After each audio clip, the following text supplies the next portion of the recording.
جميع القبور المسلمين والمسلمين اللهم اشفع الأرض والأرض والأحياء والأموات إني أشهد أن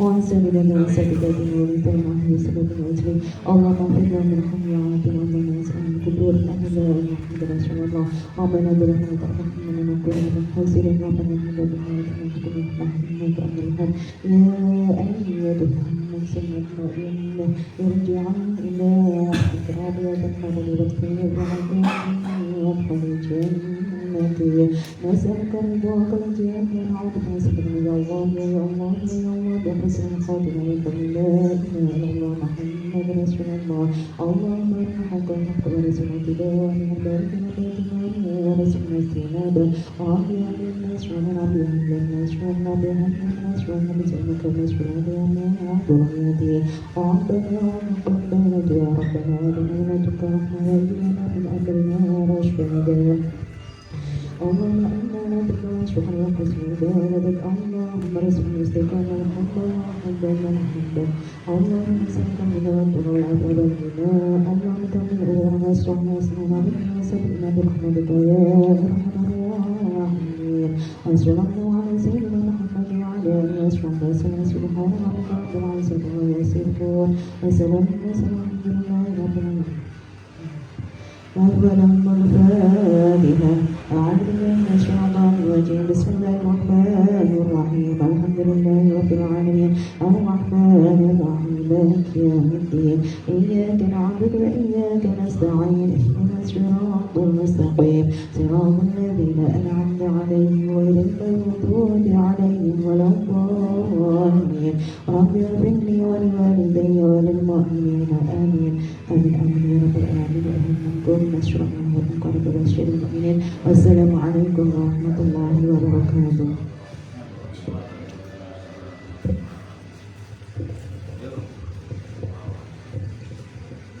Terima kasih saya berikan kepada beliau yang sudah membacakan tahlil. Semoga tahlil bisa memberikan berkah kepada kita semua. Amin ya rabbal alamin.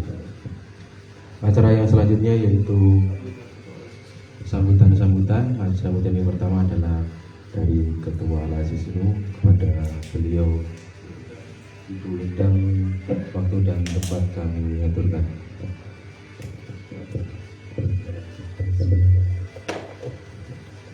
Bismillahirrahmanirrahim.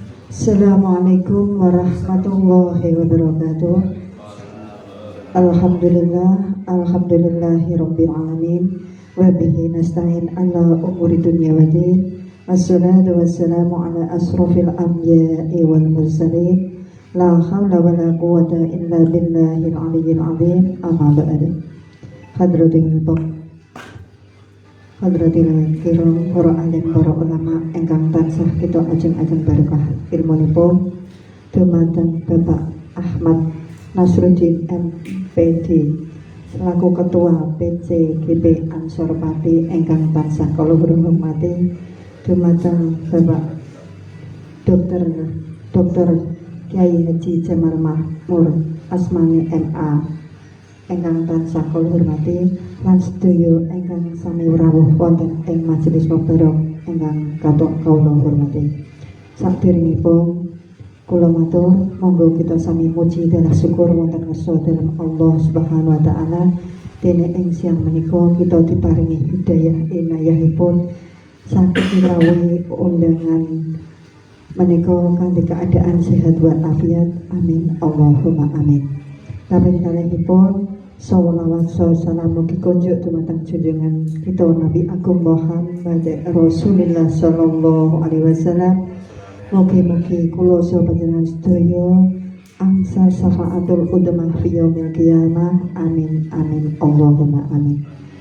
Dan mriki kula selaku Ketua Lasismu Wonokerto Gendong matur nuwun sanget dumateng rawuhipun wonten acara ing siang menika. Mugi-mugi saged berkah barokah dumateng warga Wonokerto Gendong khususipun lan mugi-mugi berkah dumateng dusun panceten umaminipun. Amin Allahumma amin. Kula menanggani ketua menika matur nuwun sangat, mugi-mugi acara ing siang menika saged kalebah kanthi sae. Amin Allahumma amin. Mekaten ingkang saged kawula aturaken menawi wonten tepat kula nyuwun Pak Agung samudra sami. Akhirul kalam wabillahi taufiq wal hidayah. Wassalamualaikum warahmatullahi wabarakatuh.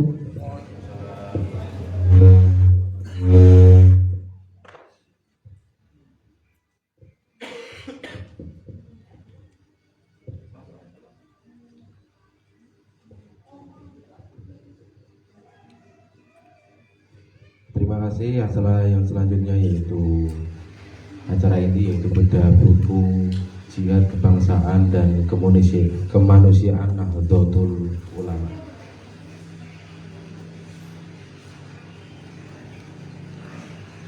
Pada sesi kali ini saya yang akan menjadi moderator pada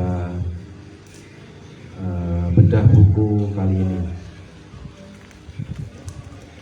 Sudah bersama kami pengarang dari atau penulis dari bedah buku yang berjudul Jihad Kebangsaan dan Kemanusiaan Nahdlatul Ulama, Bapak Kiai Haji Dr. Jamal Makmur Asmani, dan juga ada Bapak Ahmad Nasiruddin dari Ketua Cabang GP Ansor Kabupaten Pati yang akan bersama kita. Pertama-tama kita akan menemui muktamar pada yang ke-35 di Pondok Pesantren Tabak Beras Jombang. Tentu ada hal yang perlu dipetik banyak dari pesan dari muktamar ini. Salah satunya adalah peran kebangsaan dan kemanusiaan Nahdlatul Ulama. Dalam acara ini yang kita ikuti hari ini bukan sekedar forum yang untuk membedah sebuah buku, lebih dari itu forum ini menjadi ruang bagi kita untuk membaca kembali peran Nahdlatul Ulama dalam kehidupan kebangsaan dan kemanusiaan. Kata jihad dalam konteks kebangsaan tentu tidak semata-mata dimaknai sebagai perjuangan dalam bentuk fisik, tetapi juga sebagai kesungguhan dan menjaga agama, merawat bangsa, membangun kemanusiaan dan menegakkan keadilan serta memberikan kemaslahatan bagi masyarakat. Karena itu forum kali ini kita berharap mendapatkan perspektif yang lebih luas tentang bagaimana warga Nahdien khususnya kaum generasi muda dapat meneruskan perjuangan para ulama dan menjaga keutuhan bangsa dan membangun peradaban yang berdasarkan nilai-nilai Islam rahmatan lil alamin. Pada kesempatan kali ini saya akan membagi dua sesi. Yang pertama adalah sesi pemateri, yang kedua nanti sesi diskusi atau tanya jawab. Yang pertama akan disampaikan oleh langsung dari Bapak Dr. Jamal, kemudian nanti 30 menit Pak. 30 menit. Pertama dari Bapak Jamal Makmur. Waktu dan tempat kami persilahkan.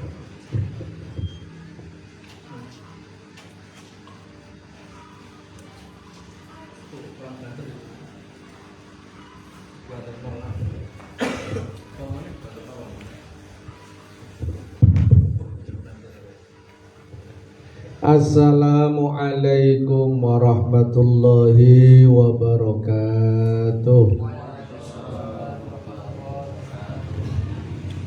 Alhamdulillah wa syukrulillah wassalatu wassalamu ala rasulillah wa ala alihi wa sahbihi wa mawalah, amma ba'du. Mas Nasiruddin, Ketua PC ya, GP Ansor Kabupaten Pati yang saya hormati, Ketua NO, Ketua Lazisno, Ketua Ansor Ranting Wonogerto, Banser kita, adik-adik IPNU, IPPNU, Fatayat, semuanya yang berbahagia. Mari kita awali bedah buku ini dengan membaca sholawat Bu Isrohatin, sholawat Nahdiyah. Okay. Monggo Bu Sinten, Bu Khair dipimpin Bu.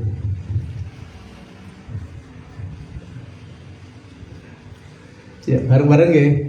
Allahumma sholli ala sayyidina Muhammad salatan turaghibu wa tubashiru wa tuhammisu bihal jihad liya wa i'la'i dinil Islam wa tuhammisu bihal jihad liya wa i'la'i dinil Islam wa idhari sya'iri ala tariqati jam'iyyati nahdlatil ulama wa idhari sya'iri ala tariqati jam'iyyati nahdlatil ulama wa ala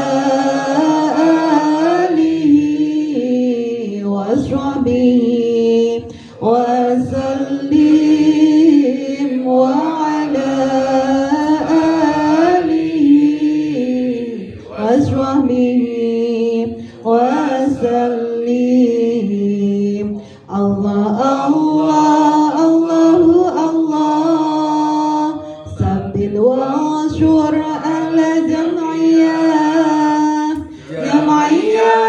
nahdlatil ulama li'i'la'i kalimatillah jam'iyah nahdlatil ulama li'i'la'i kalimatillah.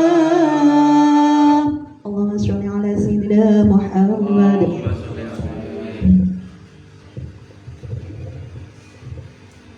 Para hadirin baik yang offline maupun online yang berbahagia, Nahdlatul Ulama sekarang ini usianya sudah lebih dari 1 abad. Berdiri pada tanggal 30 Januari 1926. Besok ini muktamar pertama setelah abad yang pertama, berarti muktamar pertama di abad yang kedua. Usia kita sudah lebih dari 100 tahun. Versi Hijriyah sudah lama, 1344 berarti kemarin 1444, sekarang sudah 48 gitu. Jadi usia Nahdlatul Ulama sudah matang sekali. Oleh karena itu pada kesempatan hari ini kita ingin mengayu bagio muktamar yang ke-35 nanti Pondok Pesantren Bahrul Ulum Tambak Beras, di mana di situ lahir tokoh-tokoh bangsa. Kalau Anda baca sejarah, Mbah Hasyim Asy'ari itu keturunan dari Pondok Tambak Beras. Jadi pendiri Pondok Tambak Beras itu muridnya Pangeran Diponegoro. Jadi setelah Pangeran Diponegoro ditawan oleh Belanda, muridnya terus berdiaspora ya, diaspora di dalam negeri, salah satunya ada yang ke Tambak Beras. Nah, jadi dari Tambak Beras kemudian lahir Kiai Wahab, lahir Mbah Hasyim Asy'ari, ini masih keluarga. Kemudian Mbah Bisri Sansuri menjadi adik iparnya Mbah Wahab. Jadi kita ingin mengambil spirit jihadnya para pendiri Nahdlatul Ulama. Menurut Kiai Haji Said Akil Siraj, kalau kita ingin bangkit, Kalau Jam'iyah Nahdlatul Ulama ingin bangkit, kata kuncinya itu ada 3. Pertama itu jihad, yang kedua itu mujahadah, yang ketiga itu istihad. Semuanya dari akar kata yang sama, jahadah. Sama-sama optimalisasi potensi, sama-sama mengeluarkan kemampuan terbaik. Kalau dalam hal berpikir namanya istihad. Menurut Mbah Yai Sahal, kita semua harus beristihad, walau lughatan. Belajar sehari 7 jam itu namanya beristihad, mengeluarkan kemampuan terbaik. Bukan beristihad dalam kerangka istimbatul ahkam seperti a'immatul madzahib, itu enggak level kita. Tapi istihad, akal kita ini kita paksa untuk belajar secara maksimal. Kita ini sekarang belajar 3 jam aja sudah langka. Sedangkan ulama-ulama dulu ya, seperti Gus Mukhib yang sekarang populer itu, kemudian Gus Anam, santri-santrinya zaman dulu lah, semalam suntuk mutolaah kitab itu biasa. Kalau sekarang ini baca kitab setengah jam pun ngantuk ya mas.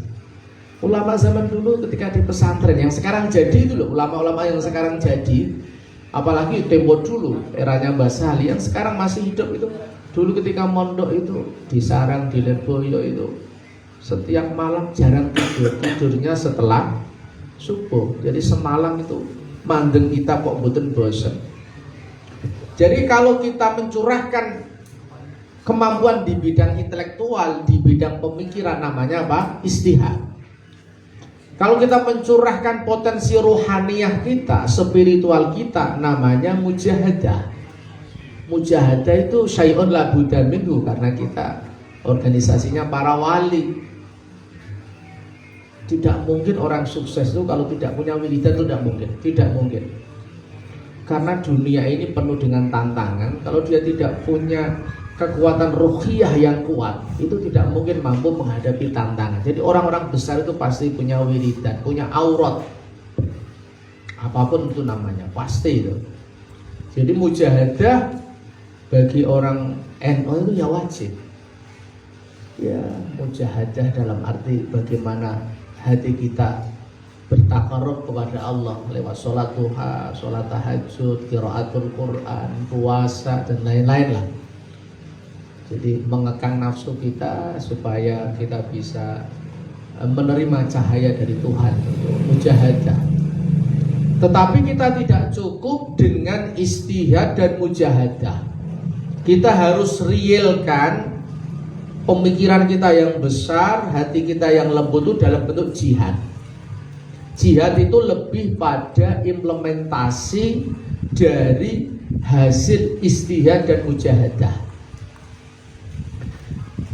NU bisa berdiri itu karena 3 aspek ini: istihad, mujahadah, dan jihadnya para ulama. Lah, jihad itu maknanya kontekstual, sesuai dengan tantangan zaman. Kalau era Nabi, era muassis Nahdlatul Ulama, jihad itu ya qitalul kufar, merangi kufar. Era Mbah Hashim, Mbah Wahab masih di awal-awal ya merangi Londo, merangi Jepang, merangi Portugis, pokoknya yang mau menjajah Indonesia harus. Ini yang sering dikutip Yai Said ketika pidato di mana-mana mesti dari kitab Fathul Mu'in. Jadi wa yata'ayyanu in dakhalu baladana. Jadi hukumnya jihad dalam arti mengangkat senjata itu fardhu ain ketika orang-orang kafir sudah masuk di wilayah kita. Karena Belanda sudah menjajah 3,5 abad, ya hukumnya wajib dalam perspektif kitab kuningnya para kiai. Nah, sekarang ini jihadnya tentu beda. Kalau zaman Mbah Hashim bahwa fi awali taksisi Jam'iyatina Nahdlatul Ulama, jihad dominan dengan qitalul kufar, dalam arti mereka tidak memberikan kebebasan kepada kita untuk menegakkan syiar Islam. Nah, pasca kemerdekaan jihad Nahdlatul Ulama itu luar biasa. Di sini saya terangkan banyak sekali macamnya. Ada jihad ekonomi. Ini saya ketika awal-awal mondok di Jombang ikut 1 abad pondok Tebu Ireng, memperingati 1 abad pondok Tebu Ireng. Ada narasumber namanya Dr. Ali Haidar, sekretaris RMI PBNU. Beliau mengatakan dulu itu ada jaringan Tebu Ireng, Surabaya, Pasuruan, Jember, di mana ada pondok-pondok besar. Bagian dari Muassis Nahdlatul Ulama itu ada jaringan namanya Syirkatul Inan. Jadi ada kesadaran bagi para ulama bahwa Nahdlatul Tujar, kebangkitan para pedagang, kebangkitan ekonomi itu harus dimulai di komunitas Nahdlatul Ulama. Ya, alhamdulillah di Wonokerto ini sedikit-sedikit sudah mau berusaha lah ya. Yang paling sukses ini di Winong sekarang. Kemarin saya menghadiri acara di Winong. Sekarang Winong sudah mau beli di konten Bu sinten iki. Sudah mau beli berapa hektar sawit di Sumatera. Luar biasa ini ya. Luar biasa. Jadi untuk menopang klinik kesehatannya sudah gerak untuk membebaskan berapa hektar lahan sawit. Yang paling sukses di Jawa Tengah ini salah satunya di Cilacap, kemudian di Magelang. Karena per bulannya di angka miliaran. Jadi potensi ekonomi warga NU itu sangat besar, tetapi harus di manage oleh orang yang sidik dan amanah dalam hal keuangan. Saya pernah menulis ada namanya ahlul kalam, namanya ahlul amal. Di NU itu banyak ahlul kalam, banyak speakernya. Tapi yang ahlul amal ini, yang praktisinya itu tidak banyak. Dan di Winong itu bisa bangkit karena Ketua Lazisnunya itu seorang pengusaha yang sudah biasa memanage perusahaan bernilai miliaran, sehingga jangkauannya tidak lagi Indonesia, sudah ke Cina, ke Hong Kong. Jadi spektrum pemikirannya sudah tidak kayak kita ini, desa itu buka toko, buka warung, sudah tidak seperti itu. Nah, dari mana Pak Haji? Sekedar di Cina Pak Jamal. Wah, ngajak-ngajak orang di sekedar di Cina. Jadi satu tentang ekonomi, yang kedua di sini tentang media. Tentang media. Media ini sangat penting ya, karena kita ini hidup tidak sama dengan era zaman dulu. Al-Habib Muhammad Quraisy Shihab di dalam tafsir Al-Misbah menafsirkan liyatafaqahu fiddin waliyunziru qaumahum, itu dengan media informasi. Jadi negara yang tangguh itu ditopang oleh 2 kekuatan. Pertama SDM manusianya, yang 2 kekuatan informasinya, kekuatan teknologi informasinya. Iran itu tidak mungkin mampu ya mengimbangi Amerika kalau dia tidak punya kemampuan intelijen AI itu apa yang selevel dengan Amerika. Apakah itu produk dia sendiri atau produk Cina atau Rusia, tetapi dia mampu mengimbangi. Jadi kekuatan atau cyber army ya, tentara cyber itu era sekarang itu sangat menentukan. Jadi SDM dan kekuatan media itu menjadi kekuatan yang luar biasa. Nah di kita ini di NU masih seperti ini. Soalnya apa? Gratisan. Balik itu gratisan. Jadi kekuatan media kita masih jauh di bawah standar. Tapi ya kaidah saya wajib mala yudraku kullu la yudraku kullu. Apa yang tidak bisa diraih semuanya yo saanane. Oh itu. Itu kaidah hidup saya itu. Mala yudraku kullu la yudraku jullu. Inginnya diskusi dihadiri oleh 1.000 orang. Oh ternyata hari ini yang datang kok 6.000. Alhamdulillah, ini ma la yudroku kullu la yudroku kullu atau jullu. Kemudian terakhir ya, karena saya tuan rumah tidak usah lama-lama. Yang terakhir di sini meneladani ulama NU. Di sini saya terangkan Mbah Hasyim, Mbah Wahab, Gus Dur, tentu kiai kami, Mbah Yai Sahal Mahfud. Saya ingin Mbah Wahab saja. Mbah Wahab itu seorang kiai yang pandangan usul fikihnya lebih dominan. Kalau adik iparnya Mbah Bisri itu pandangan fikihnya dominan. Dan kata Mbah Yai Mustafa, ulama yang bisa mengkombinasikan dua pandangan ini Mbah Yai Sahal. Mbah Yai Sahal itu faqih usuli. Tidak mungkin menjadi usuli kalau tidak faqih, itu tidak mungkin. Ya, faqih usuli. Mbah Wahab itu banyak legasinya yang kita warisi. Salah satunya adalah tradisi halal bihalal.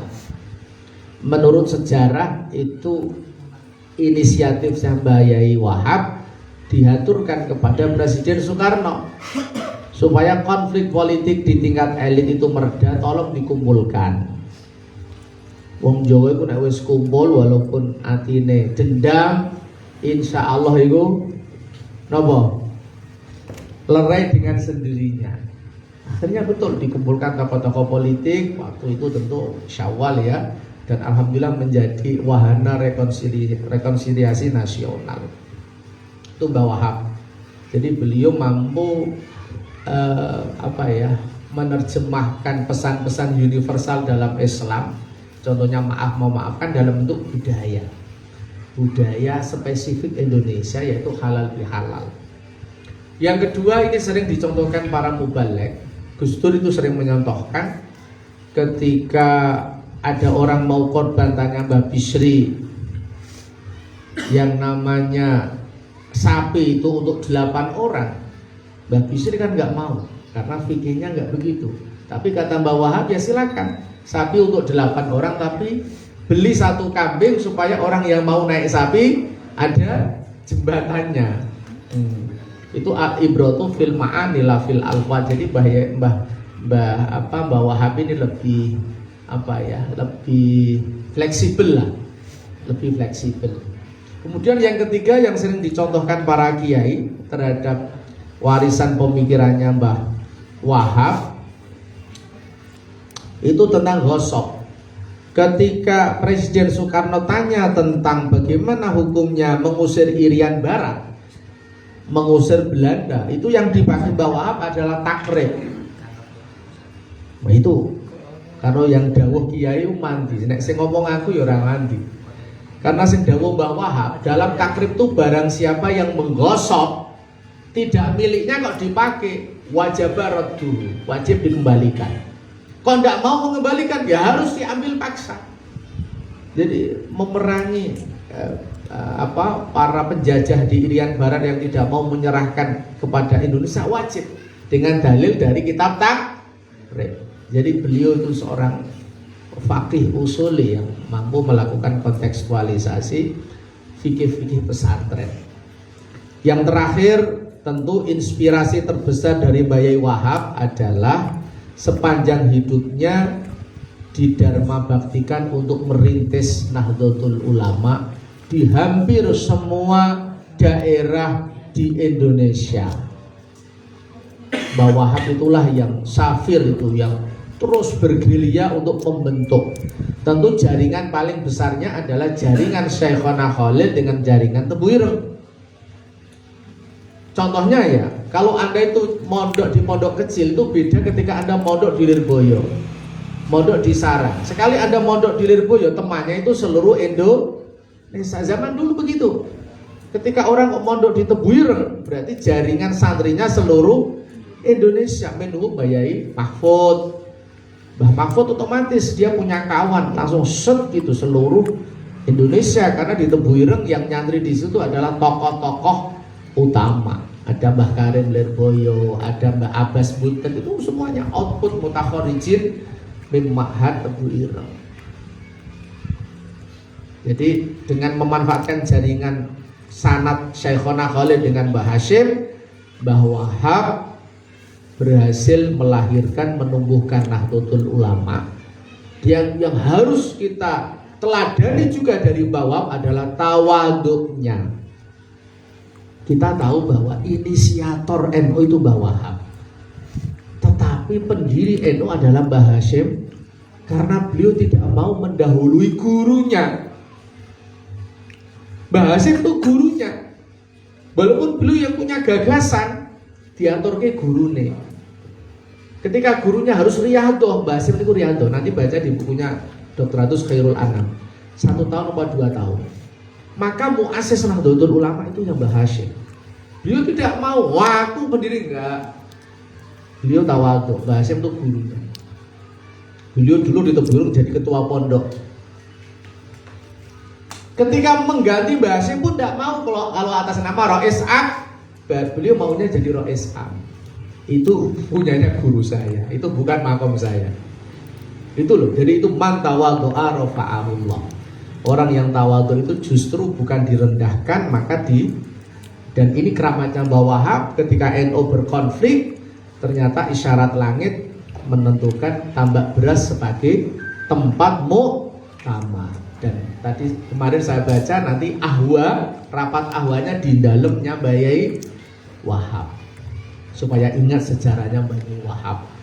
Wajahidu bi amwalikum wa anfusikum. Mbah Wahab itu menghabiskan hartanya dia sendiri dengan totalitas waktunya kemana-mana untuk melahirkan Nahdlatul Ulama di berbagai wilayah yang kemudian diteruskan oleh bapaknya Gus Abdul Wahid Hashim.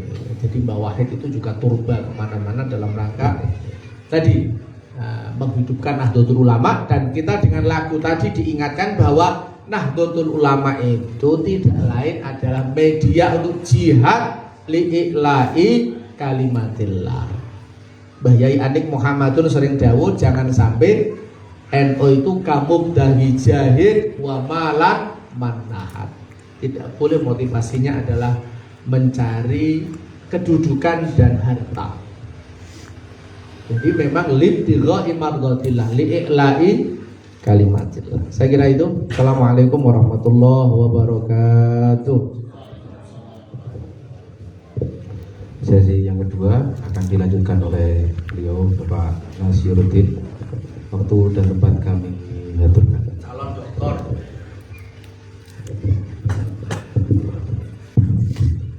Assalamualaikum warahmatullahi wabarakatuh. Bismillahirrahmanirrahim. Wassalatu wassalamu ala rasulillah ala alihi wa ashabihi wa mawalah amma ba'dah. Yang terhormat pengurus ranting Nahdlatul Ulama Dukuh Wonokerto, Desa Pasucan, Kecamatan Trangkil, Dr. Jamal Makmur Asman MA selaku mu'alif buku Jihad Kebangsaan dan Kemanusiaan NU, para pengurus baik itu di Banom maupun di lembaga dari NU Ranting Wonokerto, para peserta diskusi atau bedah buku, telah hadir Ketua PAC Ansor Trangkil, sahabat Fikri, Dian, sahabat Ahwani, dan juga sahabat-sahabat yang lain yang pada kesempatan sore hari ini kita mencoba untuk melihat maupun meneropong NU ke depan. Nah, dalam hal ini termasuk nanti di dalamnya adalah Banom-Banom, salah satunya adalah Gerakan Pemuda Ansor.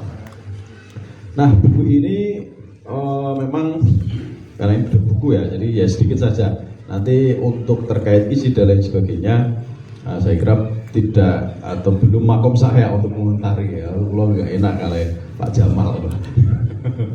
Jadi ini disiapkan beliau untuk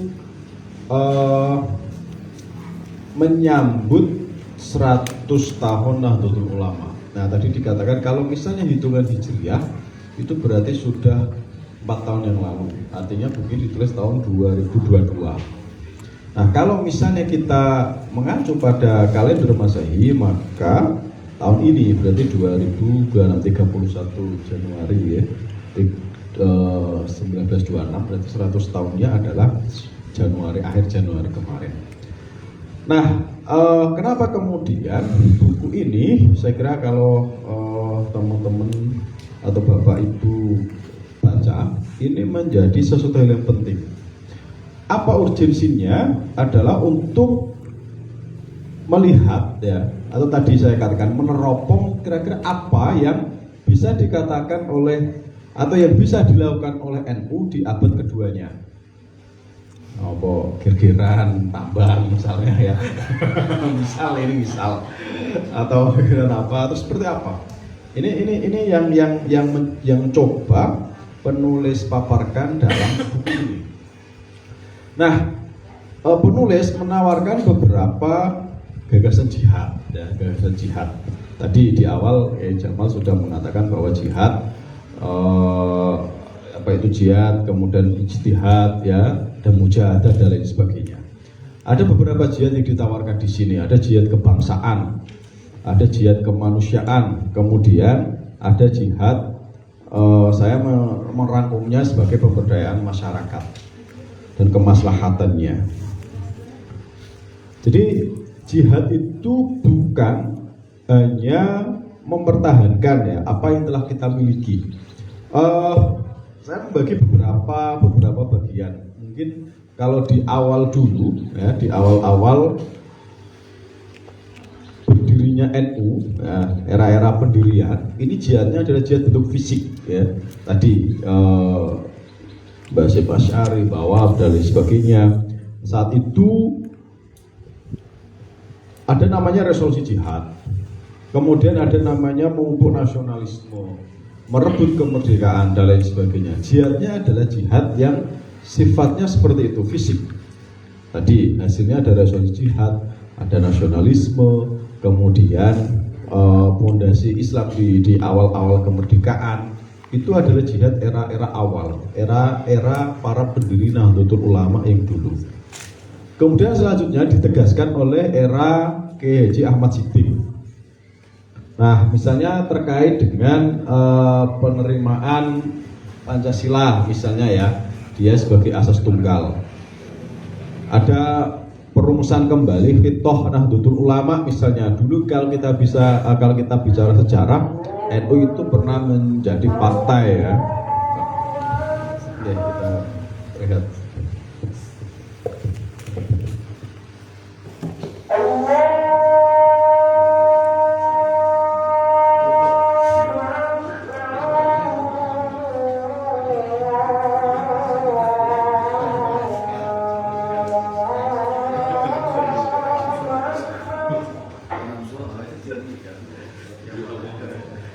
أشهد أن لا إله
Ya, saya lanjutkan.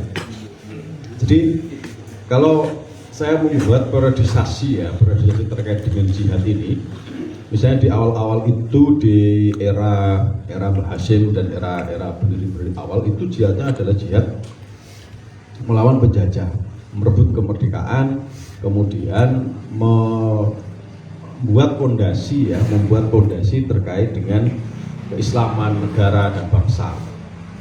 Kemudian ditegaskan di era K.J. Ahmad Siddiq. Nah, beliau ini termasuk tua PBNU yang lama kalau kita bicara sejarah. Jadi di situ yang dilakukan misalnya terkait dengan penerimaan asas tunggal Pancasila. Saat itu kan Pancasila kan ya terjadi perdebatan dan lain sebagainya. Beberapa kaum Islam kanan terutama itu pengen ada memang asas tunggal Islam di situ. Nah, kalau mungkin sahabat-sahabat teman-teman pernah mendengar itu ya atau baca sejarah.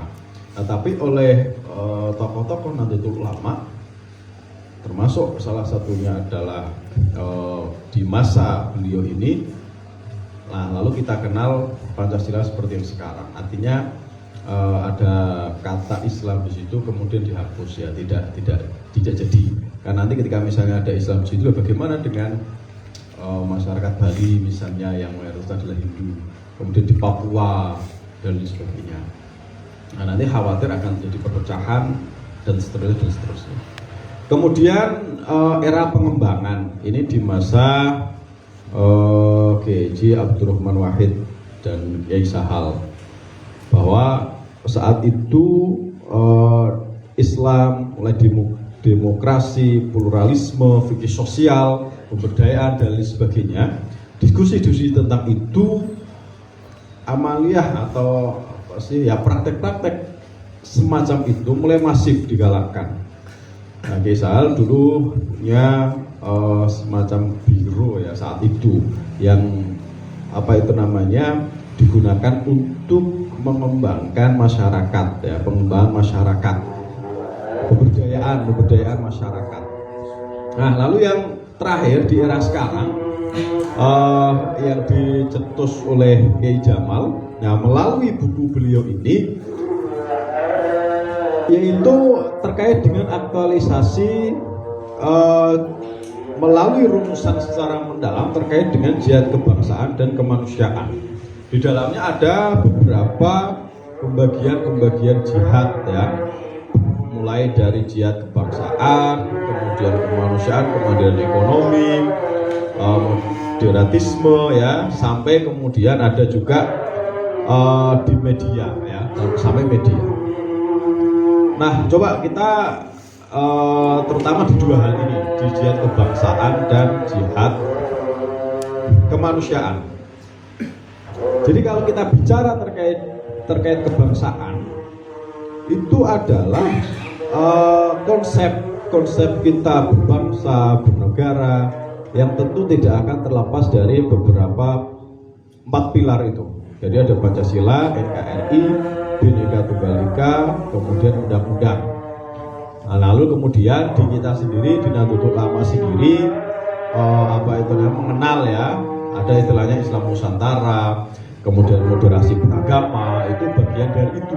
Tapi tentu kita tidak bisa melepaskan 4 pilar awal, karena itu memang merupakan fondasi dari negara kita. Nah, lalu kemudian apa bentuk jihad kebangsaan di abad kedua ini kira-kira?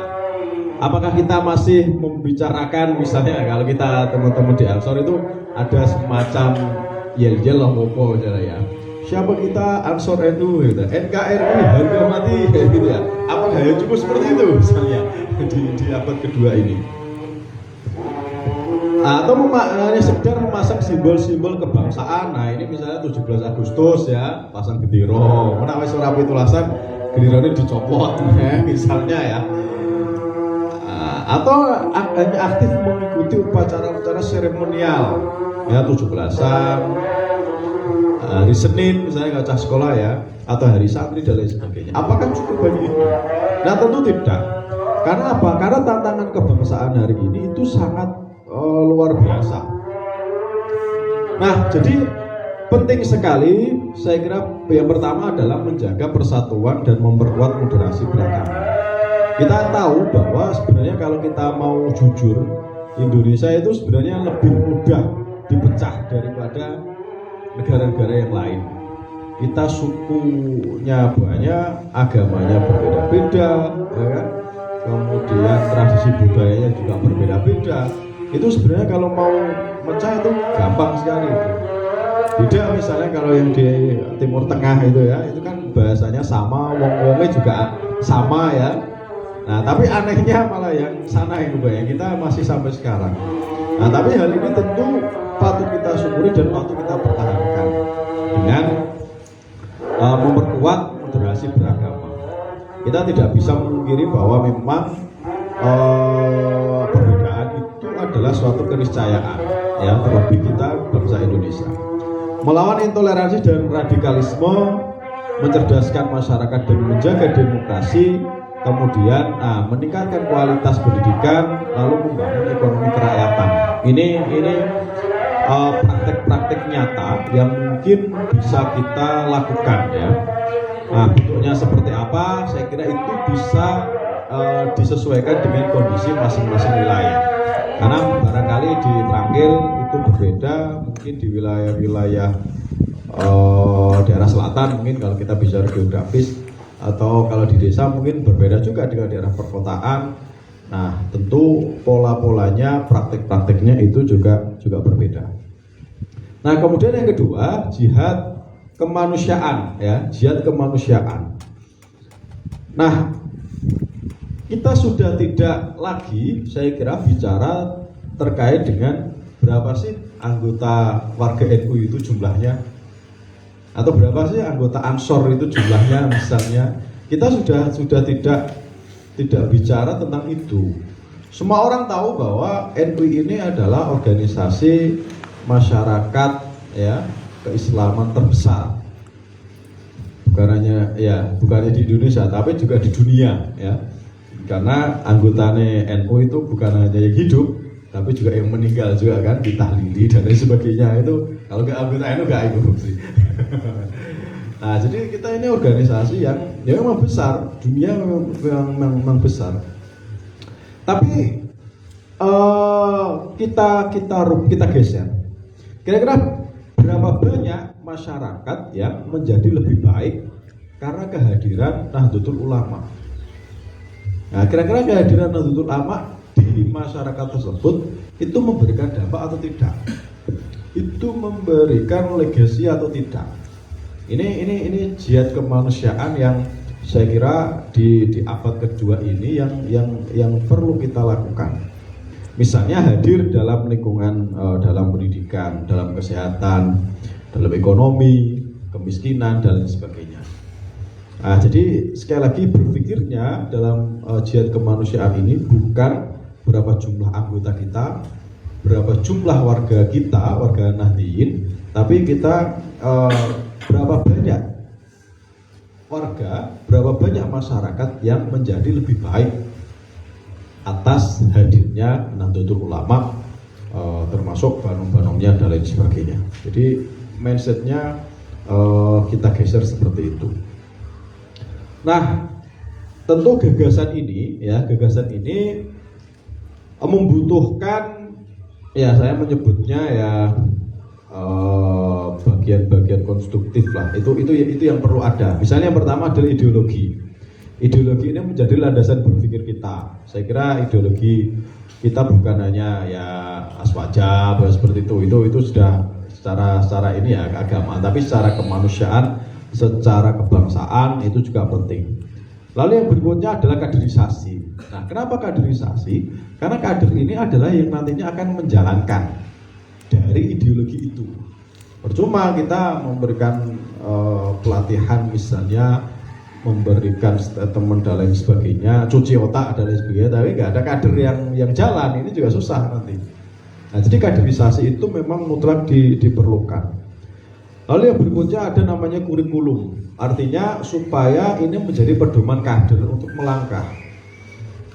Warga kita banyak, anggota kita banyak, tapi gak ngerti arep lapo misalnya. karena tidak ada kurikulum yang itu menjadi pedomannya. Nah, kemudian dari kurikulum itu diturunkan menjadi program nanti menjadi gerakan. Nah, yang outputnya nanti adalah bagaimana memberikan dampak, memberikan hasil nyata kepada masyarakat. Nah, makanya bagi saya, jadi kader-kader NU itu setidaknya harus memiliki 4 kompetensi wajib, ya. Yang pertama adalah keilmuan keislaman. Ini jelas, ini menjadi fondasi awal kita. Keilmuan keislaman, kita tambah lagi Nahdlatul Ulama lah, Anahdiyah lah, dengan beberapa ideologisasinya. Kemudian wawasan kebangsaan, nah, ini menjadi mutlak. Kompetensi sosial, ya, kompetensi sosial. Jadi kita bisa mampu membaca dinamika masyarakat. Misalnya ini kan rame, Agus ini kan rame ya, di Pati kan rame terus ini.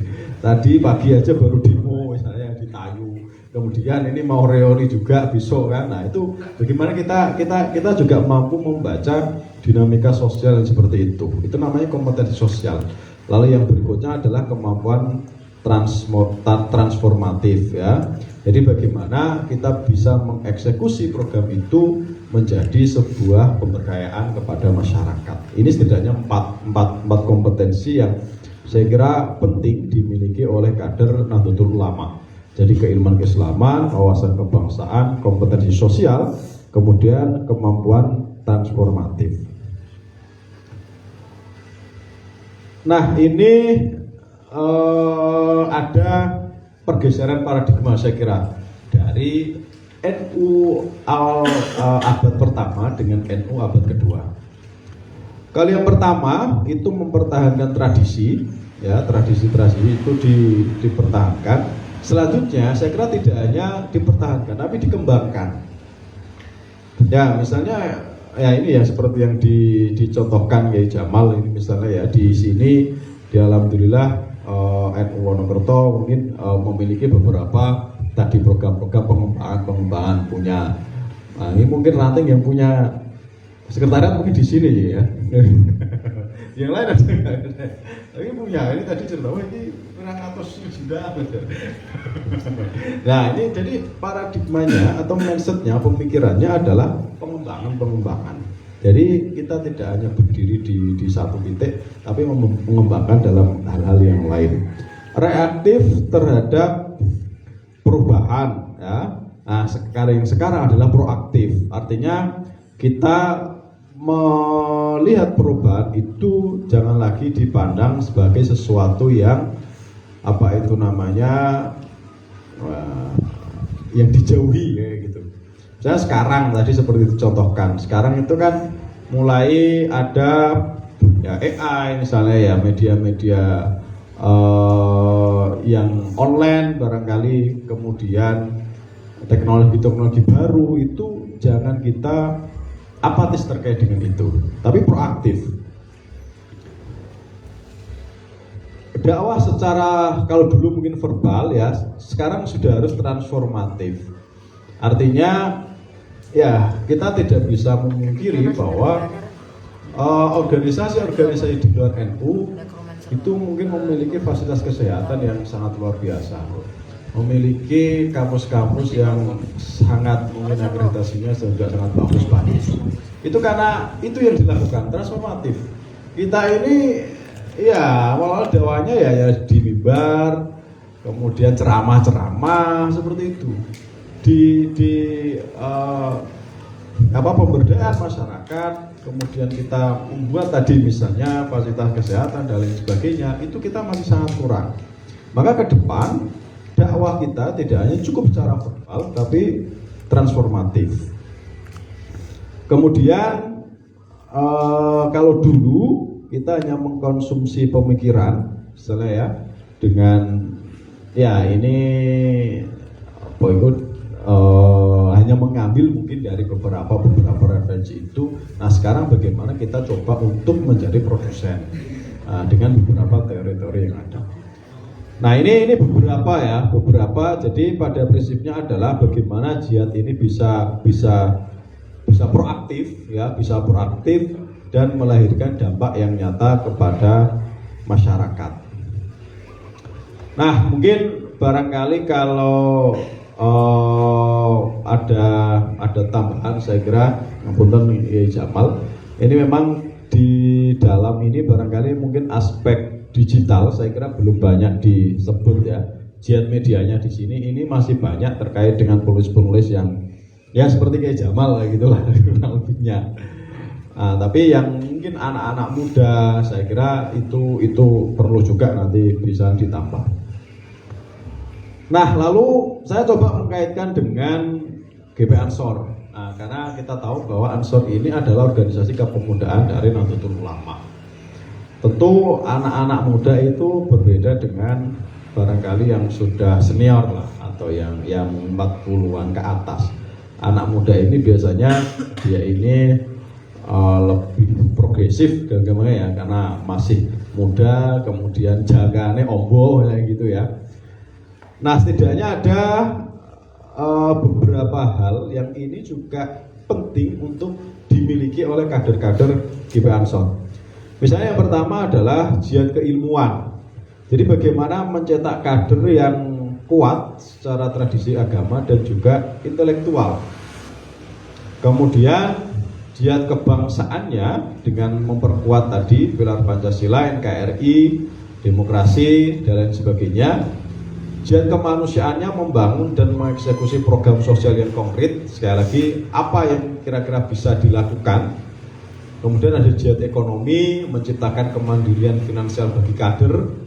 Lalu yang terakhir adalah jihad digital. Nah, tadi misalnya bagaimana kita juga mempelajari atau mungkin bisa menguasai teknologi masa depan, AI, lalu kemudian memproduksi pengetahuan keislaman yang mungkin sesuai dengan konteksnya ya, sesuai dengan konteksnya. Karena kalau kita belajar agamanya sesuai dengan teks, itu juga kita tidak akan kemana-mana. Nah, tidak akan kemana-mana.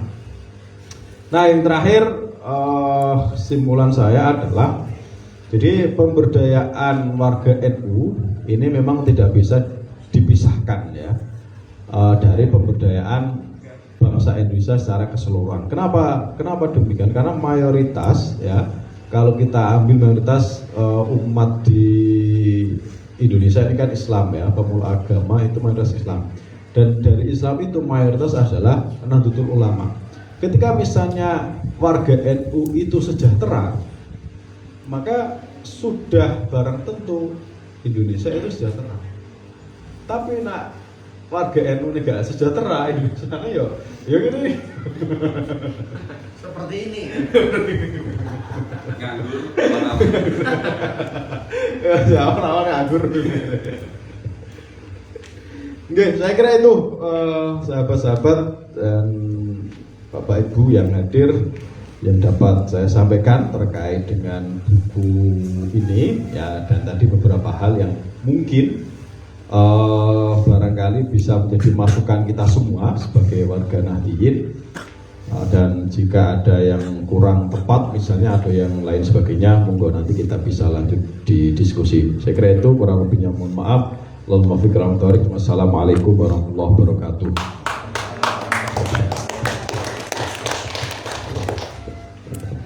Terima kasih kepada pemateri yaitu Bapak Dr. Jamal Mahmud Aswani dengan Bapak Ahmad Nasiruddin. Sedikit kutipan yang kami bisa tangkap sebelum kami buka sesi pertanyaan, yaitu jihad tidak dimaknai dengan fisik kembali di era-era perjalanan awal Nahdlatul Ulama atau dari era keislaman. Jihad sekarang dimaknai dengan makna yang lebih luas, yaitu seperti jihad pengembangan dan pemberdayaan masyarakat, jihad kaderisasi, jihad ideologi, paham-paham dan media, ataupun jihad di gerakan kemanusiaan dari kader Nahdlatul Ulama. Kami buka sesi pertanyaan, buka 4 atau 5 pertanyaan. 7 agak keramat. Silakan dari peserta yang akan bertanya, silakan. Kasih kesempatan yang ibu-ibu dulu, yang perempuan. ya calon Imadul Bilad. Silakan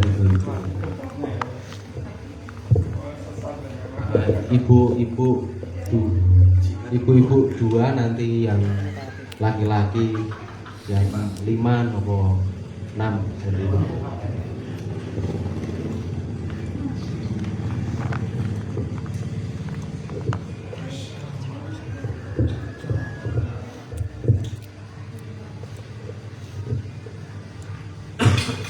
Sing latih absen. Orang nganggur.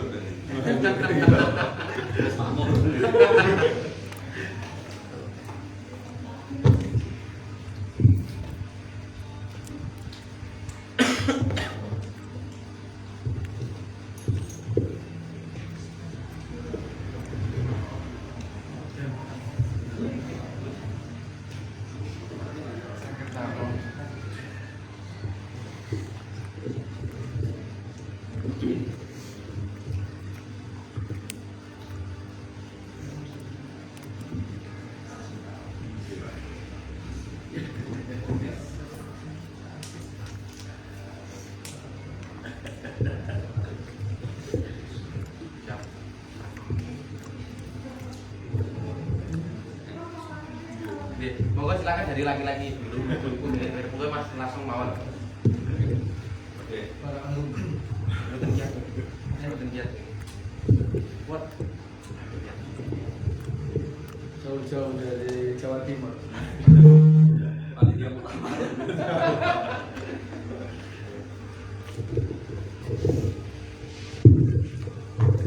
Assalamualaikum warahmatullahi wabarakatuh. Waalaikumsalam warahmatullahi wabarakatuh. Sebelum bertanya ingin merespon dulu terhadap buku yang telah ditulis oleh Kak Jamal. Mohon maaf, sebenarnya kalau di dunia intelektual itu kan responnya itu harus dengan nulis gitu. Ini hanya dengan bicara, tak kira dapat dimaklumi gitu. Ya, yang pertama kami ingin merespon tentang nasionalisme NU. Nah, ini kadang kita salah mengartikan nasionalisme ini sebagai keutuhan suatu bangsa, keutuhan suatu negara, atau keutuhan suatu pemerintahan gitu. Kalau kami lihat di bukunya Pak Jamal ini berbicaranya bangsa, dan kami menyepakati bahwa emang semangat NU fitohnya itu di kebangsaan gitu. Tapi kita lihat kondisi akhir-akhir ini semangatnya itu bukan di kebangsaan lagi, tapi di pemerintahan. Nah, ini kan berbeda semangat. Kan kita harus membedakan antara nasionalisme yang berbentuk kebangsaan, nasionalisme yang berbentuk kenegaraan, atau nasionalisme yang berbentuk pemerintahan gitu. Nah, artinya kalau kami membaca tadi yang di nasionalisme NU ini, kontekstualisasinya adalah teropong hari ini tidak disampaikan di dalam buku. Artinya autokritik dalam diri kita tentang NU saat ini yang ingin jihad kebangsaannya itu terjadi disrupsi di ranah pemerintahan saat ini gitu. Sahabatnya sahabat untuk kekuasaan di pemerintahan itu yang berkaitan dengan nasionalisme NU. Terus kemudian yang kedua, ada jihad yang menurut kami kaum muda terutama ada yang belum tersampaikan, yaitu jihad lingkungan, Pak Jamal. Nah, masih ingat 1 tahun yang lalu ada diskusi dari Greenpeace dengan Gus Ulil yang sempat ramai tentang Wahabi lingkungan itu kan digoreng kemana-mana, Pak Jamal. Apalagi kami sendiri ini juga pejuang lingkungan di wilayah kami, artinya itu menjadi amok kami untuk menjawab pertanyaan-pertanyaan teman yang tidak khidmah di NU, tapi meskipun amaliyahnya NU, tapi kami juga amok untuk di roasting gitu. Nah, jihad lingkungan ini kami rasa penting karena kondisi alam saat ini di Kabupaten Pati saja, terutama di wilayah utara itu kan terjadi abrasi, terjadi gelombang tinggi, itu merusak pemukiman, merusak sektor-sektor produktif gitu. Jangankan berpikir besok mau makan apa, nanti malam mau tidur nyenyak aja belum bisa, karena khawatir nanti kalau air laut naik gitu. Pun terjadi di wilayah Jawa Utara tentang lingkungan air laut naik. Lalu berkaitan dengan pembebasan Irian Jaya tadi misalnya. Kalau kita melihat kacamata sekarang dari kacamatanya orang Papua misalnya, melihat Indonesia ini penggantinya Inggris, penggantinya Belanda saat itu yang menjajah tanah Papua. Kenapa? Karena mereka tidak mendapatkan kesejahteraan yang secara yang dijanjikan. Ada otsus emang, tapi tidak dirasakan manfaat. Beras saja sekarang di sana itu sampai 20.000, 25.000, bensin sampai 10.000, bensin sampai 15, 16 gitu. Artinya modelnya sama tapi orangnya beda. Sama-sama menjajah tapi orangnya beda, dulu Belanda, dulu Inggris, sekarang Indonesia gitu. Kalau tadi memakai kaidah waktu pembebasan Irian Barat, waktu Yosudarso itu membebaskan, tadi kaidahnya adalah dikembalikan pada pemilih awal gitu ya. Nah, kalau kita memakai kaidah itu, pemilih awalnya Papua ini siapa? Apakah Indonesia? Saya rasa juga bukan, karena bangsa mereka adalah bangsa Melanesia gitu. Nah, artinya ini perlu ada konstruksi supaya kita berpikir kebangsaannya, terutama kebangsaan Indonesia yang dicakup oleh wilayah kenegaraan Indonesia itu make sense. Kalau anak-anak zaman sekarang make sense untuk kita lakukan untuk zaman sekarang gitu, supaya kita berdiskusi dengan teman-teman yang lain, kaum muda yang lain yang berpikir tentang kebebasan free will-nya, human right-nya itu sudah paripurna untuk kita diskusikan. Itu kita tidak gelagapan untuk memakai paradigma NU untuk kebangsaan dan kemanusiaan itu. Begitu Pak Jamal, kurang lebihnya mohon maaf. Assalamualaikum warahmatullahi wabarakatuh.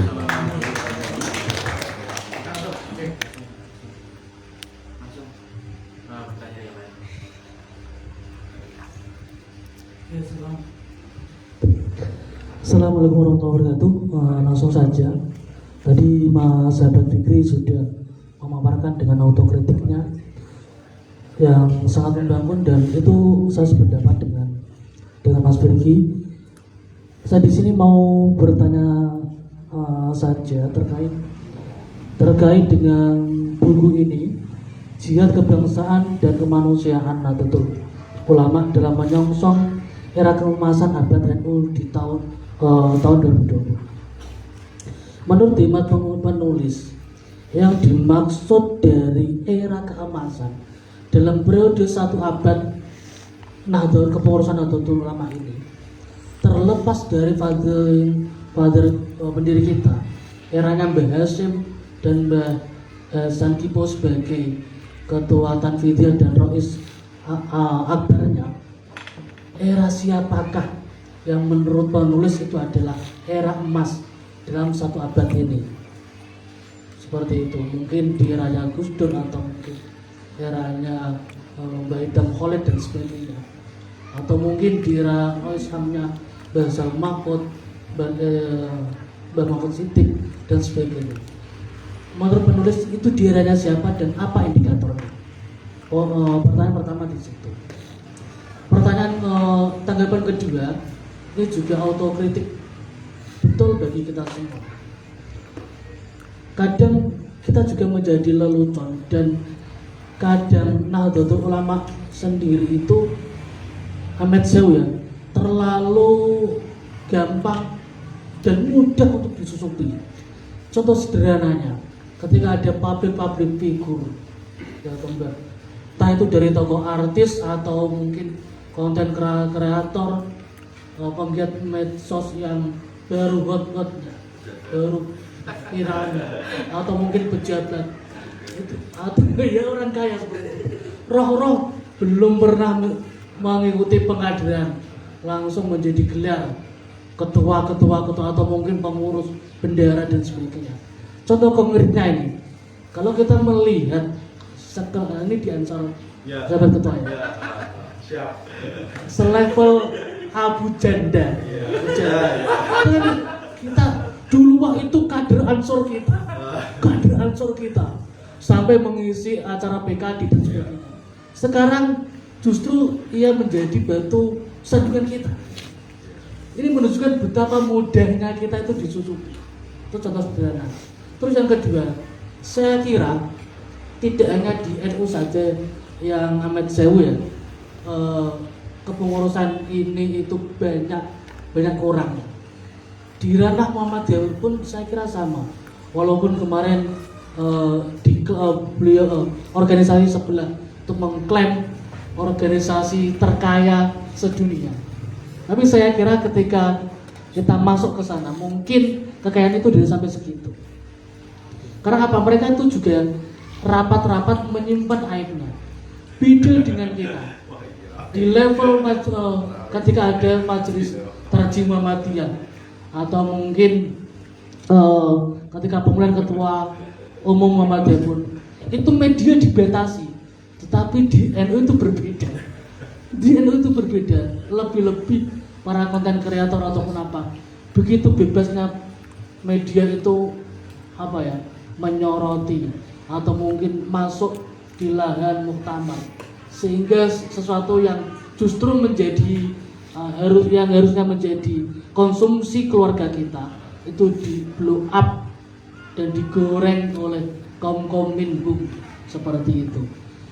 Sehingga yang di akar rumput ini yang jamaah petani, jamaah nelayan atau mungkin jamaah-jamaah yang kurang respect dengan kita, walaupun secara kultural itu adalah tadi sampaikan Syekh Fikri itu adalah orang-orang NU, tapi secara struktural dia juga kadang itu kan tidak cocok seperti itu, sehingga tambah apa ya, ikut juga menggoreng. Mungkin itu yang dapat saya tanyakan dan saya tanggapi. Silakan. Enggak ada lain.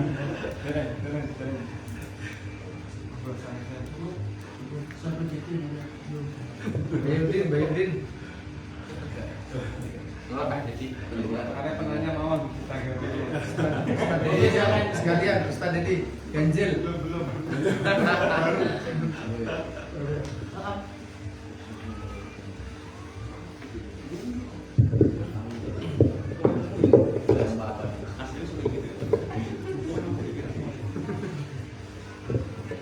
Oke, terima kasih. Ada dua penanya yang Putri ada satu putri Gempa atas. Oke.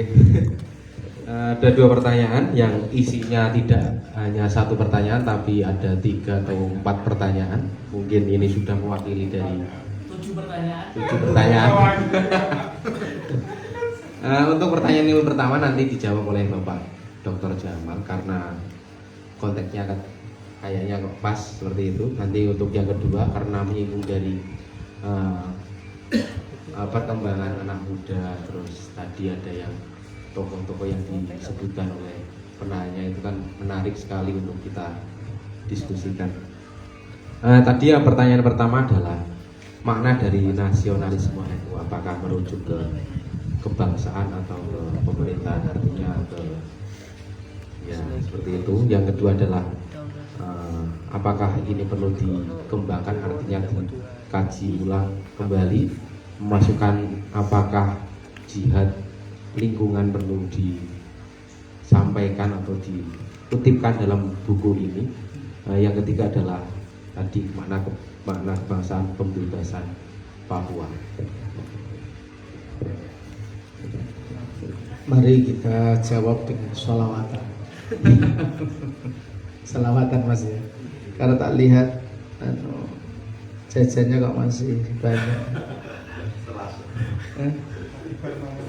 Allahumma sholli wa sallim ala sayyidina Muhammadin sahibil busyra salatan tubashshiruna biha wa alana wa auladana wa jami'a masyayikhina wa mu'allimina wa talabatana wa talibatina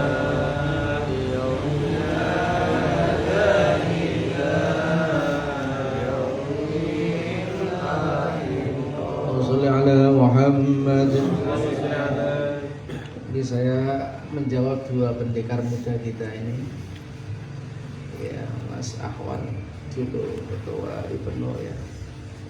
Ibnu Tranquil. Ya.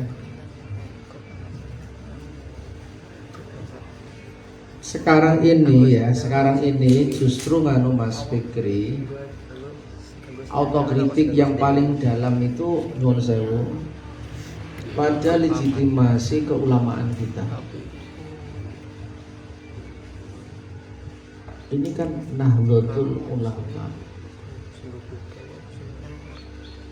bukan Nahdlatul Awam. Nah, saat ini identitas keulamaan kita ini dipertaruhkan karena Nahdlatul Ulama itu apa namanya, pesantren besar. Pesantren kecilnya adalah Nahdlatul pesantren. NO kecilnya itu pesantren, NO besarnya itu pesantren besarnya Nahdlatul Ulama. Artinya kalau kembali kepada pesantren maka semestinya tidak ada krisis keulamaan. Kok banyak ulama yang tidak bisa menjadi uswah hasanah. Maka sekarang di Nahdlatul Ulama sedang digodok mahia apa bahasa Arabnya mahia manhum al ulama masyurutul ulama. Ini dibahas di mana-mana. Kemarin di Sarang, di Jember, di Grobogan. Jangan sampai ulama Nahdlatul Ulama mengalami krisis moral. Ini satu distorsi, satu dekadensi yang luar biasa. Ketika banyak kasus-kasus yang terjadi di pesantren justru mencoreng nama baik Nahdlatul Ulama. Karena sekali ada nama pesantren itu identik dengan Nahdlatul Ulama. Jadi meneguhkan kembali identitas ulama Nahdlatul Ulama ini menjadi prioritas saat ini. Jadi ini menjadi, karena kita ini Nahdlatul Ulama ya, bukan Nahdlatul yang lain. Jadi ulama kita harus betul-betul ulama. Itu yang sesuatu tantangan yang sangat besar. Dan kembali kepada pesantren, seperti apa tarbiyah yang ada di pesantren. Karena di pesantren itu kata guru kami Kiai Musta'in Syafi'i, at-tarbiyah muqaddamah ala ta'lim. Edukasi, tarbiyah ruhaniyah itu lebih didahulukan di atas transfer of knowledge. Jadi keteladanan itu nomor satu. Itulah yang dicontohkan Syekhona Khalil, Hadratus Syekh Hashim, kemudian Mbah Abdul Karim, Mbah Zubair, Mbah Abdullah Salam. Itu jadi sekarang ini karena panjenengan ini IPNU atau IPPNU kan wa mayalil mudhafa ya'ti khalafa anhu fil i'rabi idza mahudhifa. Nanti yang jadi kiai kan Kiai Nasiruddin, Kiai Fikri, Kiai Ahwan. Jadi mulai sekarang ini harus betul-betul pantas disebut kiai begitu. Gitu. Jadi dari sisi pandangan mata saja kita belum layak menjadi kiai. Wa kullil mu'minina yaghuddu min absarihim wa yahfadhu furujahum. Itu aja sulit ya. Ghaddul basar itu sulit sekarang ini. Ini PR betul ini, PR betul. Jadi kaderisasi ulama yang betul-betul ulama harus kita tempa mulai dari sekarang. Dulu ketika saya masih muda ya kayak Mas Fikri ini, memang disuruh kiai saya untuk ngajar. Kenapa kok ngajar? Katanya kalau pacaran ora patek pantes. Ngono Mas Fikri itu. Didelok wong guru kok pacaran. Ngono jare Mas Fikri. Menjadi perisai budaya. Kembali ke laptop.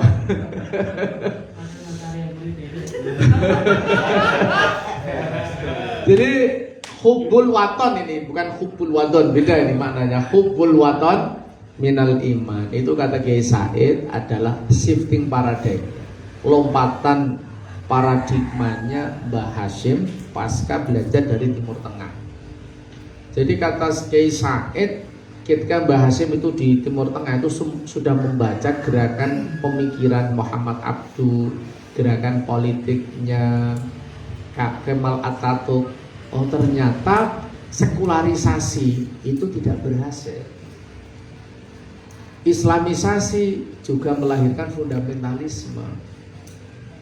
Maka untuk konteks Indonesia, ini analisisnya Kiai Said ya, Mbah Hashim berhasil melakukan sintesis pemikiran antara gerakan sekularisme Kemal Atatürk di Turki itu dengan Islamisme yang ada di Timur Tengah.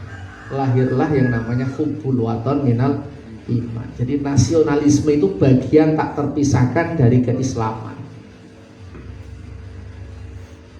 Itu pandangan yang luar biasa, sehingga kata Kiai Said, Mbah Hashim itu layak menjadi al-mujaddid, pembaharu pada abad itu.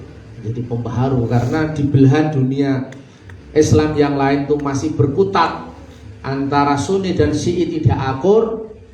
Ternyata di kita ini pluralitas bangsa ini justru mengokohkan kebangsaan kita. Sehingga kata Mbah Mun, PBNU itu Bhinneka Tunggal Pancasila, Bhinneka Tunggal Ika, Negara Kesatuan Republik Indonesia, Undang-Undang 45 itu harga mati.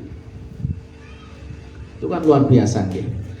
Kemudian otokritik buat pengurus NU sekarang itu tadi Mas Fikri, karena dari jati diri ulamanya itu yang sudah di warning sama Mbah Hashim dan sering disampaikan Mbak Yai Anik, jangan sampai kamu dali jahin wa malan manahat.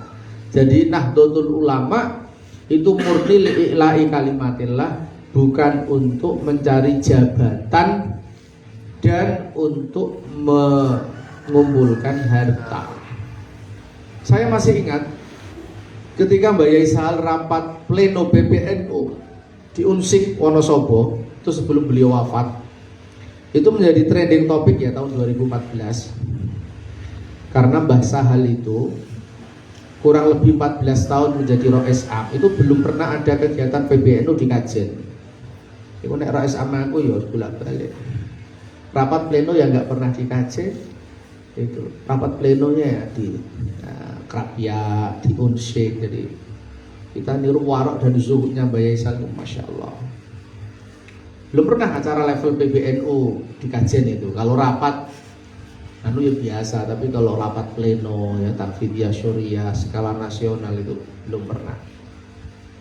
Itu di Wonosobo itu kemudian menjadi trending topik bahwa siasah Nahdlatul Ulama itu bukan siasah pemerintahan, bukan siasah kekuasaan, tapi politik kemanusiaan dan kebangsaan yang saya tulis ini, bukan politik kekuasaan. Dan kata Mbak Yai Sahal, politik kebangsaan dan kemanusiaan itu lebih tinggi daripada politik kekuasaan. Menurut jenis kiai itu benar. Politisi itu bisa disetir oleh kiai, itu yang benar. Yang benar itu begitu. PKB, P3, Golkar, PDI ke utara itu kiai itu benar. Ini nggak boleh ke utara. Ada mawanek di sini, nggak boleh. Harus ke utara. Jadi kiai posisinya lebih tinggi daripada bupati, gubernur, presiden. Karena beliau hudal linnas, menjadi guide, menjadi penuntun, menjadi al-hadi ila siratil mustaqim. Nah itu yang kita inginkan tuh, kiai seperti itu. Mbah Yai Maimun, Mbah Yai Sahal itu. Sekarang kita masih punya Mbah Yai Mustafa Bisri, Kiai Ma'ruf Amin, Kiai Said, ya inilah kita, pendekar-pendekar kita ini. Jadi tetapi buat Ansor Ibnu ini adalah jalan Anda. Harus ada yang menempuh jalan sunyi, jangan jalan yang populer semua, yang nanti menjadi resi-resi yang bisa yang bisa nyetir itu tadi. Yang bisa nyetir eksekutif, legislatif, yudikatif. Jangan kebalik. NU yang disetir sama pemerintah. Ini beda. Menurut Imam Nawawi ya, di dalam kitabnya, kitab apa ya? Jadi yang namanya ulul amri, atiullah wa atiur rasul wa ulul amri. Ulul amri itu ada dua. Fisyasah itu umara, tapi fiddin itu ulama. Jadi ulul amri itu ada yang di dalam politik itu memang government, tapi di dalam agama ulama. Jadi dalam masalah agama nggak boleh ulama didikte oleh umara. Kalau memang sondoruk haram ya umara harus taat sama ulama. Iya nama betul. Iya, kalau dalam hal hukum harus ikut ulama umara itu. Jangan pertimbangan pileg gitu atau pilkada itu masih lama kan. Kalau memang ulama mengatakan sondoruk haram ya umara derek dawuhnya ulama. Itu out of trick buat kita ya memang. Itu manusiawi soalnya Mas Fikri ya. Mas Fikri, manusiawi zaman akhir itu kata Kanjeng Nabi umatik penyakit wahan hubbud dunya wa karahiyatul maut. Itu kalau saya ngajar sama anak-anak mahasiswa muridnya Mas Nasiruddin tak tanya, kalau ada orang hafid ahli kitab dengan yang sholatnya isi latihan tapi tumpaane pajero pilih ndi ya Mbak? Pilih ndi? Iki ku apal Quran kemudian ahli maca kitab lah tumpakane Vega ZR ya Mbak. Lah sing iki ora kuliah pajero. Pilih ndi Mbak? Iya. Mereka nggak jawab itu karena ingin nilai pajero ini. Jadi aspek materialitas ini menjadi ukuran sekarang. Jadi kamu menjadi cowok-cowok NU memang harus kaya Mas Fikri ini, harus kaya. Nggak boleh kere sekarang ini. Ya, cewek-cewek kalau nggak mau pada cowok-cowok yang nggak jelas seperti ini. Mas Ali.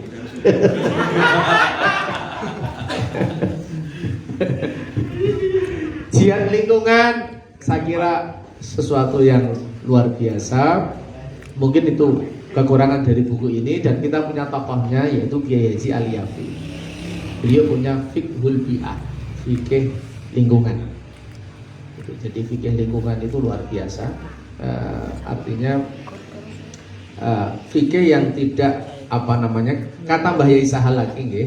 Fikih itu tidak ada hubungan dengan Tuhan tapi hubungan dengan manusia dan alam sekitar. Jadi tidak hanya berhubungan alaqah dengan manusianya tapi juga dengan alam semesta ini.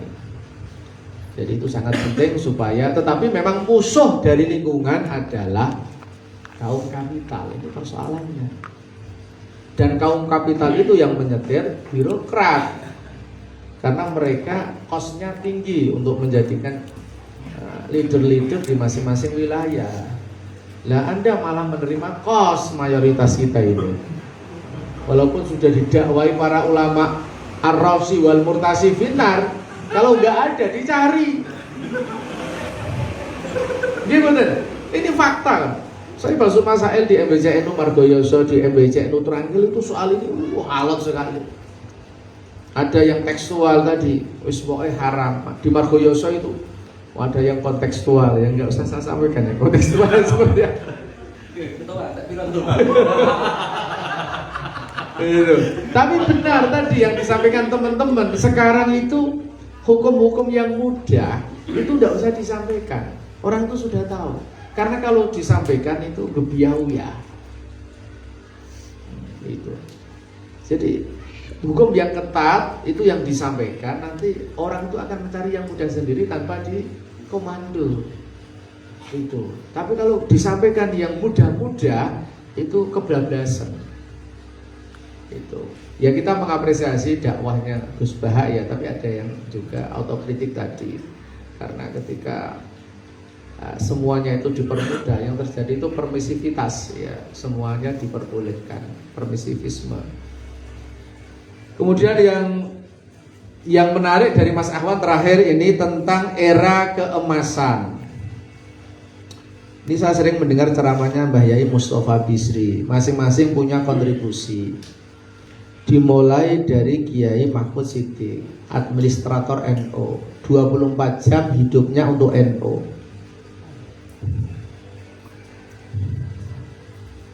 24 jam hidupnya untuk NU, itu Kiai Mahfud Siddiq. Dan tadi saya baca di sejarah hidupnya Mbah Wahab, Mbah Mahfud Siddiq itu ini santri Tebu Ireng. Jadi ketua-ketua umum itu rata-rata santri Tebu Ireng. Mbah Ahmad Siddiq santri Tebu Ireng. Itu menjadi ketua umum PBNU usianya 30 tahun. Saya ini sudah 46, sudah tua gue Mas Fikri.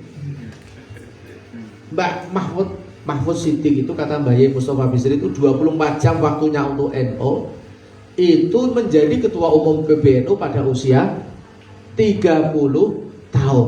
Tapi itu kemudian menjadi peralihan, masa peralihan. Sebelum Kiai Mahfud Siddiq, ketua umum PBNU Tanfidiyah itu diisi kaum profesional. Sehingga memang kiprahnya tidak kelihatan dari aspek literasinya.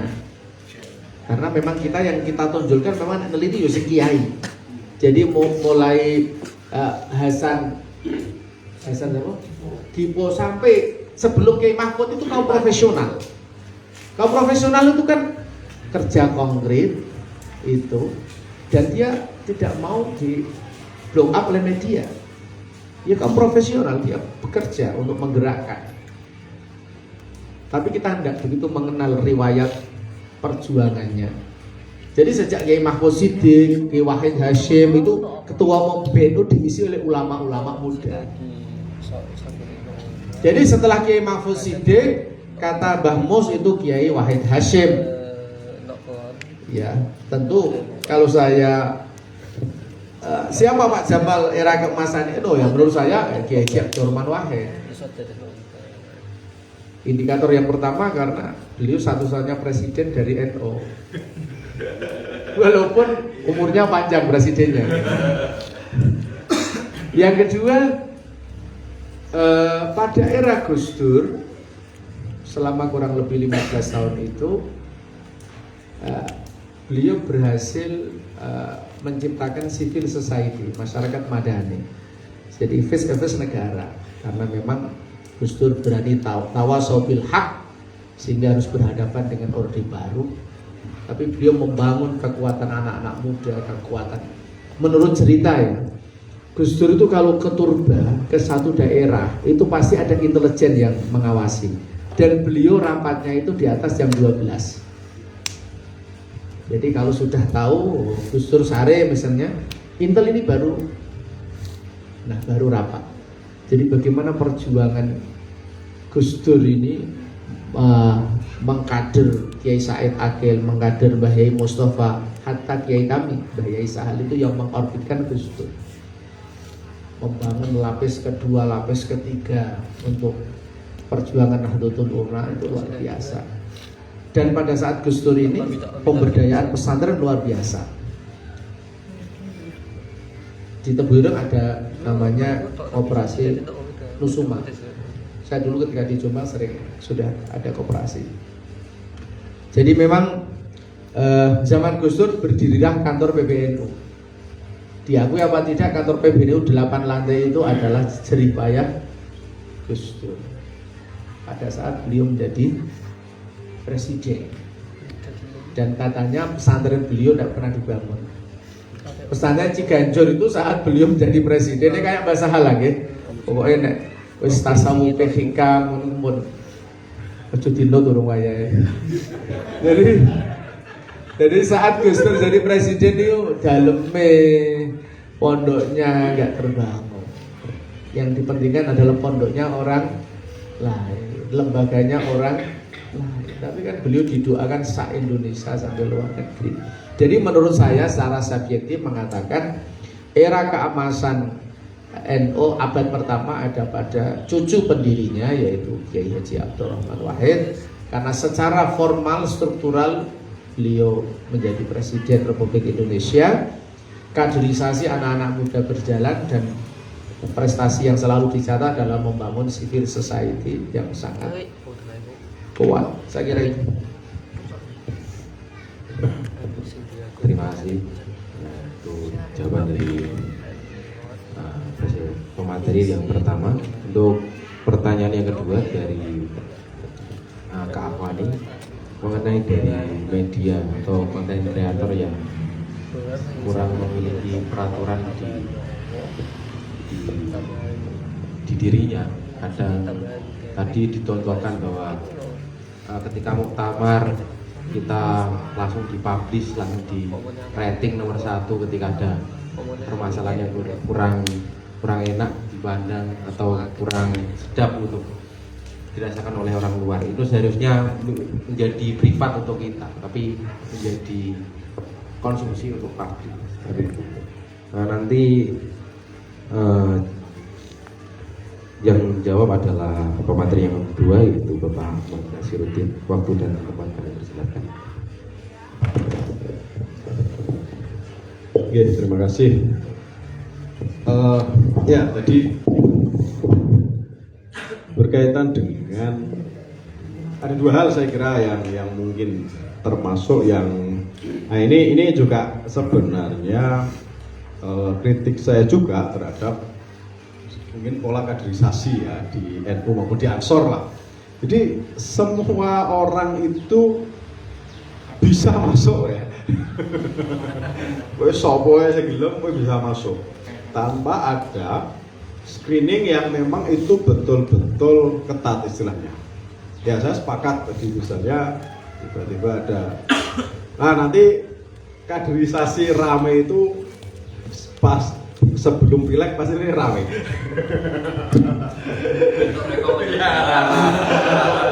Entah itu penyelenggara maupun dia nanti mau jadi peserta mas. Ada beberapa itu saya beberapa hal lah. Itu terkadang kritik saya terhadap Ansor terutama ya, atau mungkin NU juga saya kira PD, PKP itu juga bisa sebagai.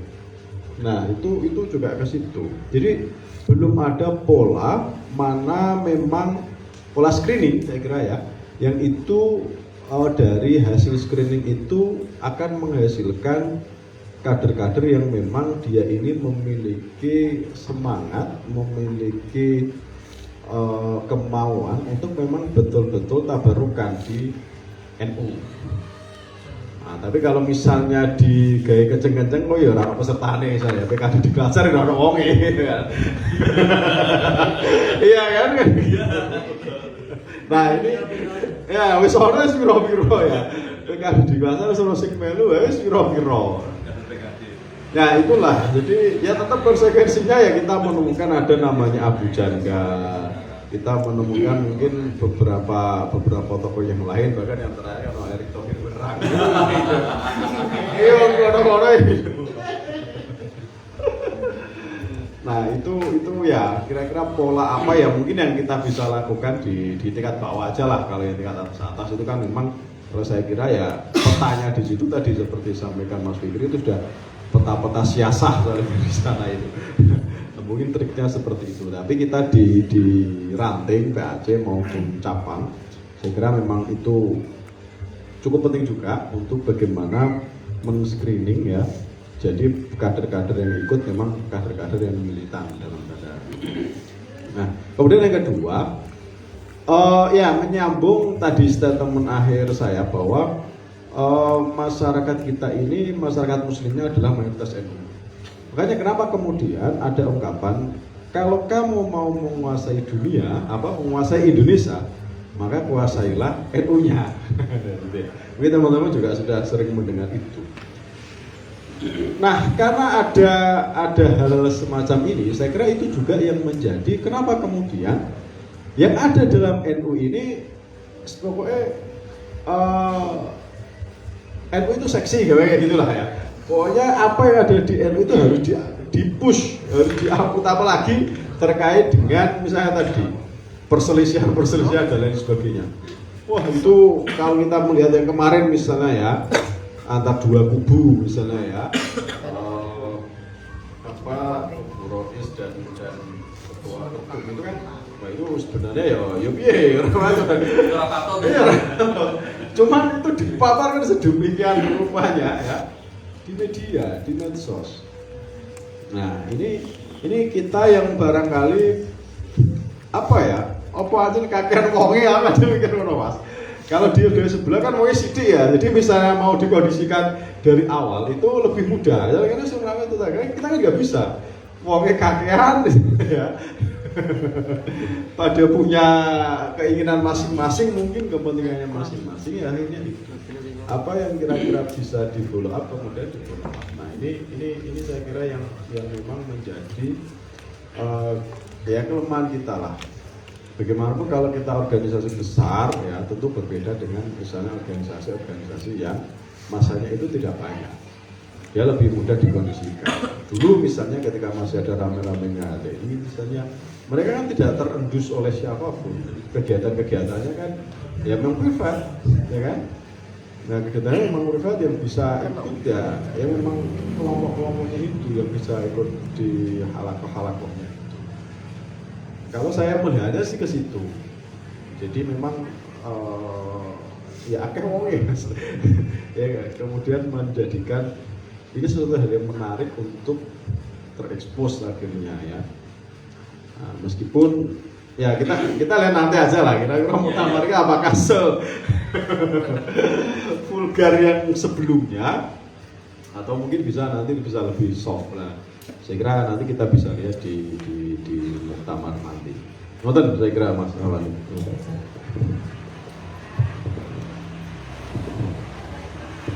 Nah, terima kasih dari Bapak Pemateri, dari Bapak Dr. Jamal Mahmud dan Bapak Ahmad Nasiruddin yang telah memberikan materi kepada kita. Acara selanjutnya yaitu doa dan penutup yang akan diurusi oleh beliau Bapak Dr. Jamal Mahmud. Pada beliau kami aturkan. Sebelumnya saya sampaikan terima kasih kehadirannya Mas Nasiruddin dan teman-teman Ansor Kecamatan Terangkir, Fatayat, Muslimat, Razisnu. Semoga acara ini berkah dan yang hadir ini semuanya bisa ketambah beras nanti. Al-Fatihah. Bismillahirrahmanirrahim. Bismillahirrahmanirrahim. Allahumma shalli wa sallim ala sayyidina Muhammad. Allahumma rzuqna al-ikhlas wal istiqamah wa husnal khatimah. Ij'alna min ibadika syakirin, ij'alna min ibadika syakirin, ij'alna min ibadika syakirin. Ij'al jam'iyatana ya Allah jam'iyah nahdlatul ulama jam'iyatan nafi'ah mubarakah mardiyah laka wa li rasulika wan nasi ajma'in. Rabbana atina fid dunya hasanah wa fil akhirati hasanah wa qina adzabannar. Sallallahu ala sayyidina Muhammad wa ala alihi ajma'in. Subhana rabbika rabbil izzati amma yasifun wa salamun ala mursalin walhamdulillahi rabbil alamin. Al-Fatihah.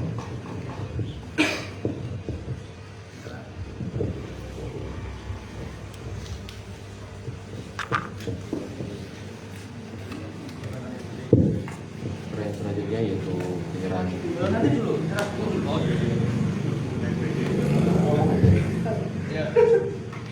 foto. Foto.